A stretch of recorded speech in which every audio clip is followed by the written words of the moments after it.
ಬೆವರ ಹನಿಯ ಸೆರಗಿ ನಿಂತ ಒರೆಸಿಕೊಂಡಾಗ ಹಗ್ಗದ ಮಗೆ ಅಂಗಿ ಒಣಗಿಸುವಾಗ ನಿನ್ನ ಮೈಯ ವಾಸನೆಯು ನೆನಪಾದಾಗ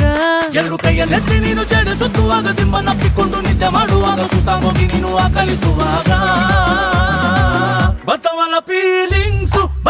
ಫೀಲಿಂಗ್ಸು ಬಂದು ಬಂದು ಮುಚ್ಚಾಗ್ತಾವೆ ಫೀಲಿಂಗ್ಸು ಬತ್ತವಲ್ಲ ಫೀಲಿಂಗ್ಸ್